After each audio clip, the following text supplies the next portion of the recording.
Welcome back. This is part two of the uploaded version of Shabbat service for Waymaker, Messianic Jewish, and Christian Center USA. This is Saturday, March 13th, 2021 on the Gregorian calendar, and on the Hebrew calendar, we are in the year 5788. It is Adar 28. Now, as I mentioned earlier, we have two Torah portions. We have two actual parashats, I should say, and there's different readings for um, the Torah, the half Torah, and the Brit Kadashah. I'm going to keep it like I normally do. We're going to cover the Torah portion first, and then we're going to do the half Torah, and then we are going to do the Brit Kadashah. But just understand we are, and I will tell you when we're in whichever parashat we're actually covering. We're going to have Parashat VaYakhel, which translates to and assemble, and we're also doing Parashat Pekudei, which is accounts. And Vayakhel is Vayakhel, and Pekudei is Pekudai. So just that's how that's spelled. So we're going to begin the Torah portion, and Moses had been given instruction from God in, in regards to the tabernacle, the construction, all of the material that was needed, who was going to be participating in the construction, and um, the utensils, every little detail. Also, the Kohanim, their garments, everything that was involved in service at the tabernacle, also called the tent of meeting. God had given Moses full instructions, and Moses was now also going to convey it to the people. So we open chapter 35 with the offerings for the tabernacle. Then Moses assembled all the congregation of Bnei Israel and said to them, These are the words which Adonai has commanded you to do. Work is to be done for 6 days, but the seventh day is a holy day for you, a Shabbat of complete rest to Adonai. Whoever does any work then will die.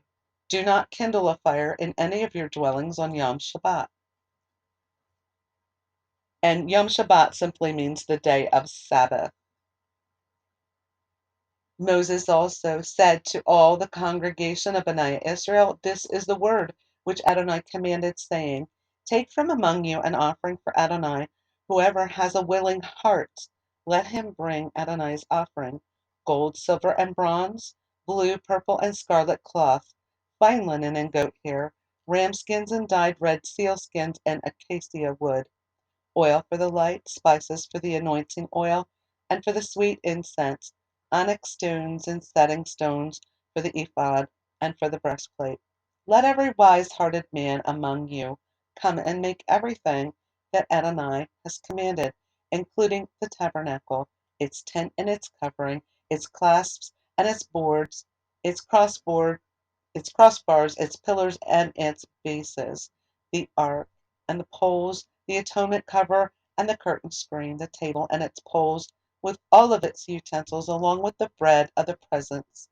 Also the menorah for light, with its utensils, its lamps, and the oil for the light, the altar of incense and its poles, the anointing oil, the sweet incense, and the screen for the entrance of the tabernacle, the altar of burnt offering with its grating of bronze, its poles and all its utensils, the basins and its stand, the hangings of the courtyard, the pillars and their bases, and the curtain for the gate of the courtyard, the pegs of the tabernacle and of the courtyard, along with their cords, the woven garments for ministering in the holy place, the holy garments for Aaron the Kohen and for his sons to minister as Kohanim. Then all the congregation Bnei Israel departed from before Moses, everyone whose heart stirred him, and everyone whose spirit was willing came and brought Adonai's offering for the work of the tent of meeting, and for all its service, as well as for the holy garments. So they came, both men and women, everyone whose heart compelled him, and brought nose rings, earrings, signet rings, bracelets, and all kinds of golden jewels. everyone who brought a wave offering of gold to Adonai, everyone who had blue, purple, scarlet, fine linen, goat hair, ram skins, dyed red or seal skins, brought them. Everyone who could make a contribution of silver or bronze brought Adonai's offering, and every man who had acacia wood of any use for service brought it. Also, all the women who were wise-hearted spun with their hands and brought what they had woven, the blue, purple, scarlet, and fine linen. All the women whose hearts stirred them up with wisdom spun the goat hair. Also the leaders brought onyx stones and setting stones for the ephod and for the breastplate, along with the spice, the oil for the light, and for anointing, and for the sweet incense. Every man and woman whose heart made them willing gave toward all the work that Adonai had commanded to be done by Moses' hand. So Bnei Israel brought it as a freewill offering to Adonai.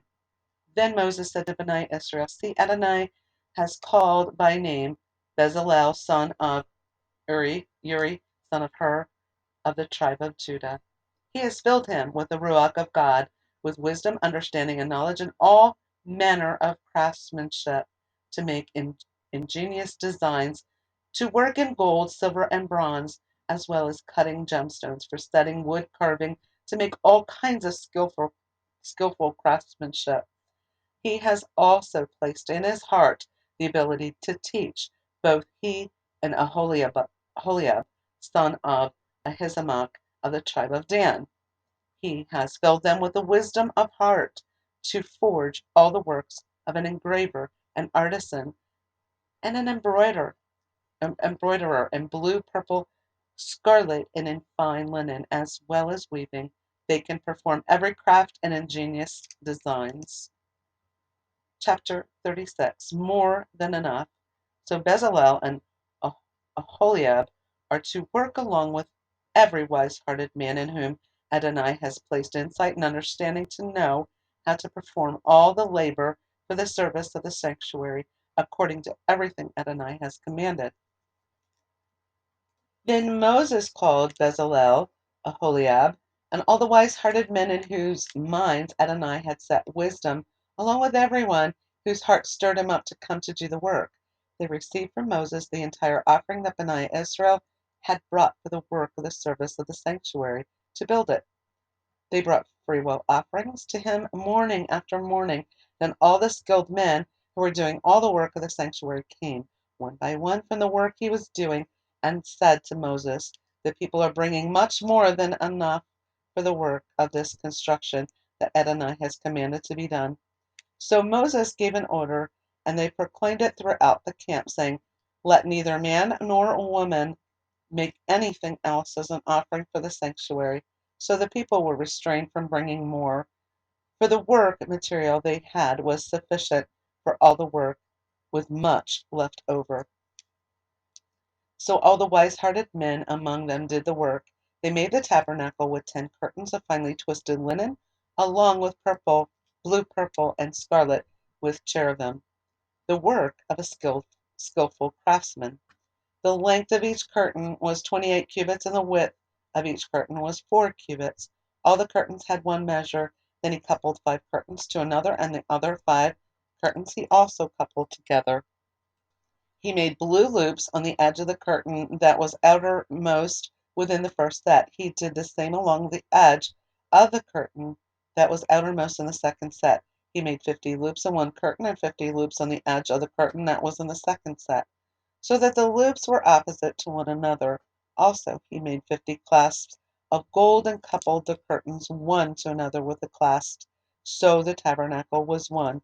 Then he made curtains from goat hair for a tent over the tabernacle. He made 11 curtains. The length of each curtain was 30 cubits, and the width of each was 4 cubits. The 11 curtains had one measure.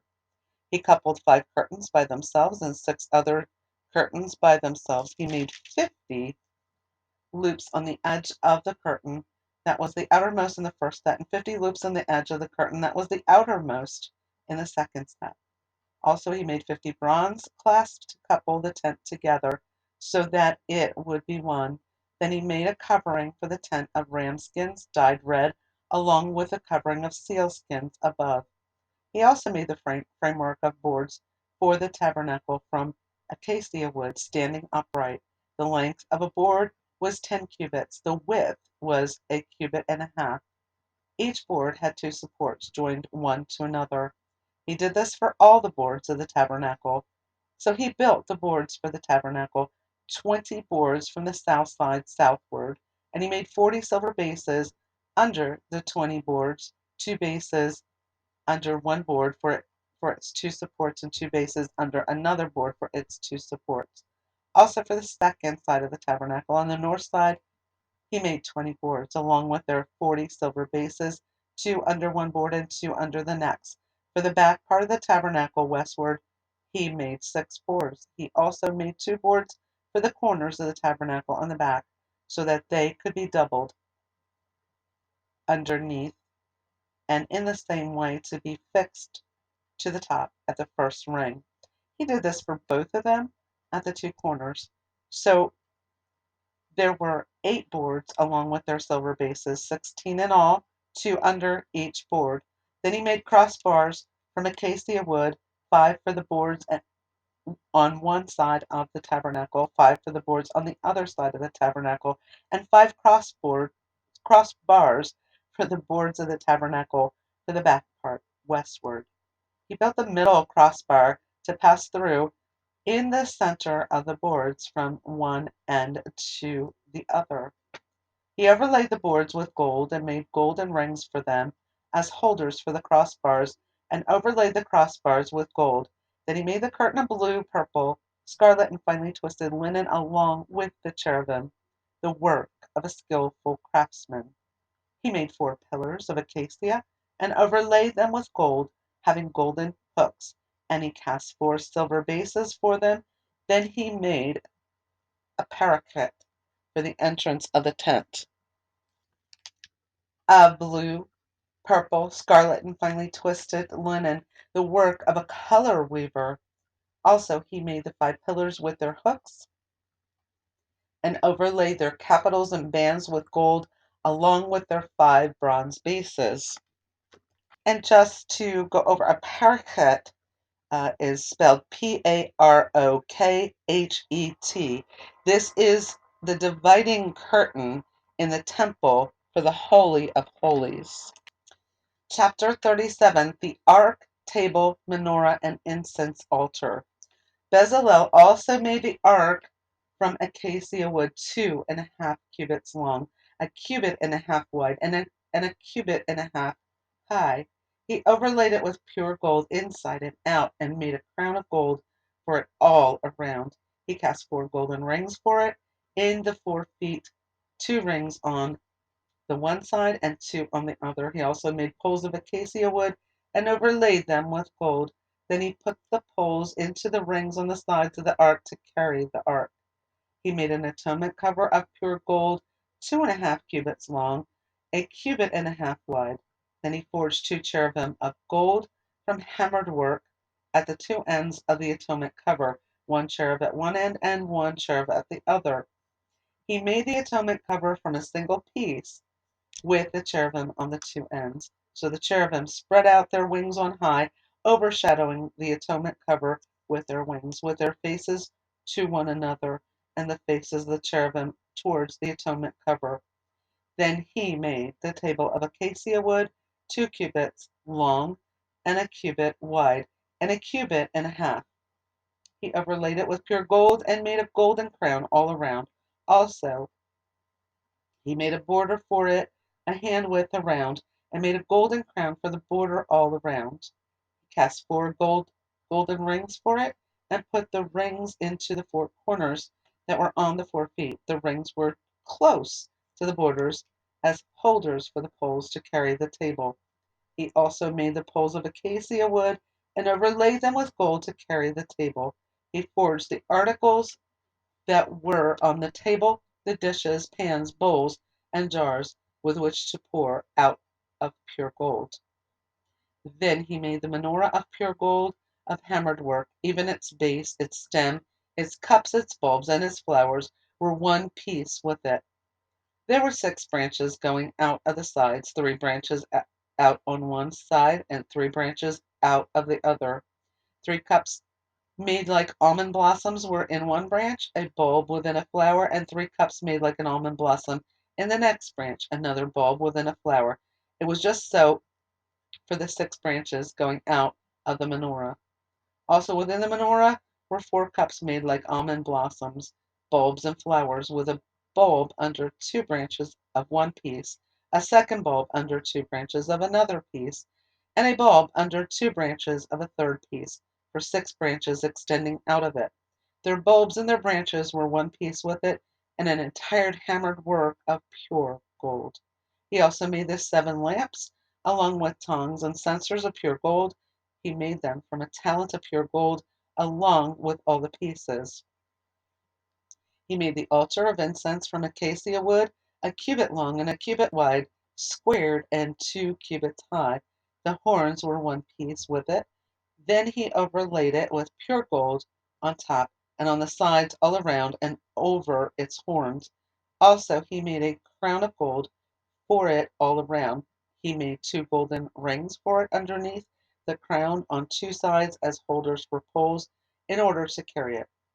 He made the poles of acacia wood and overlaid them with gold. Then he made the holy anointing oil and the pure incense of sweet spices, the blend of a perfumer. Chapter 38, Altar for Sacrifices. And we're only going to go to, for this section of VaYakhel, we're going to go to the end of verse 20. And the next parashat is going to pick up the rest of the chapter. So, altar for sacrifices. He then made the altar for burnt offering from acacia wood. It was square, 5 cubits long, 5 cubits wide, and 3 cubits high. He also made the horns on the 4 corners from one piece and overlaid it with bronze. Then he made all the utensils for the altar, the pots and the shovels, the basins, the forks, and the fire pans. He made all the utensils from bronze. He also made a bronze grating net for the altar under the ledge around it, reaching halfway up. He cast 4 rings for the 4 ends of the bronze grating to be holders for the poles. He made the poles of acacia wood and overlaid them with bronze. Then he put the poles into the rings on the sides of the altar to carry it, and he made it hollow out of boards. He made the basin and the base from bronze with mirrors from the women who served at the entrance of the tent of meeting. Then he made the courtyard. For the south side, the hangings of the courtyard were finely twisted linen, 100 cubits long. There were 20 pillars and 20 bronze bases. The hooks of the pillars and their bands were silver. Likewise, for the north side, 100 cubits long, with 20 bronze pillars and bases, and the hooks for the pillars and their bands were silver. For the west side, the hangings were 50 cubits, with 10 pillars and their 10 bases, as well as the hooks for the pillars and their silver bands. Likewise, for the east side, 50 cubits long. The hangings for one side of the gate were 15 cubits with 3 pillars and their bases. Similarly, for the other side, on either side of the gate of the courtyard, were hangings of 15 cubits with their 3 pillars and 3 bases. All the hangings of the courtyard all around were finely twisted linen. The bases for the pillars were bronze. The hooks of the pillars and their bands were silver, and the overlaying of their capitals were silver, and all the pillars of the courtyard were ringed with silver. The curtain for the gate of the courtyard was the work of a color weaver of blue, purple, scarlet, and finely twisted linen. It was 20 cubits long and 5 cubits high, like the hangings of the courtyard. Their 4 pillars and 4 bases were bronze. Their hooks, along with the overlaying of their capitals and their bands, were silver. All the pegs of the tabernacle and the courtyard all around were bronze. Now we're going to continue with Parashat Pekudei, starting with Exodus chapter 38, verses 21. These are the accounts of the tabernacle of the testimony as they were recorded according to the commandment of Moses by the of the Levites, under the hand of Ithamar, son of Aaron the Kohen. Bezalel, son of Uri, son of Hur, of the tribe of Judah, made all that Adonai commanded Moses. Along with him, Aholiab, son of Ahisamach, of the tribe of Dan, a craftsman, a skillful workman, and a weaver of colors in blue, purple, scarlet, and fine linen. The entirety of the gold that was used for the work of the sanctuary, included the gold of the offering, was 29 talents and 730 shekels, according to the sanctuary shekel. The silver from those numbered from the congregation were 100 talents and 1,775 shekels, according to the sanctuary shekel. This is a beka, or half a shekel per head, according to the shekel of the sanctuary, for everyone who is recorded from 20 years old and upward, for 603,550 men. The 100 talents of silver were for casting the bases of the sanctuary and the bases for the inner curtain, 100 bases for 100 talents, a talent for each base. The 1,775 shekels he made into hooks for the pillars, overlaid their capitals, and made bands for them. The bronze from the offering was 70 talents and 2,400 shekels. With it he made the bases for the entrance of the tent of meeting, the bronze altar, the bronze grating, all the utensils for the altar, along with the bases of the courtyard all around, the bases for the gate of the courtyard, as well as all the pegs of the tabernacle and the pegs for the courtyard all around. A talent of silver contained 3,000 shekels. Just a little tidbit there. So I'm going to pause it here, and we're going to continue with the Torah portion of Pekudei, starting with chapter 39, and we're going to then take it to the end and do a little recap of the Torah, and then go into the Haftarah of both Vayakhel and Pekudei.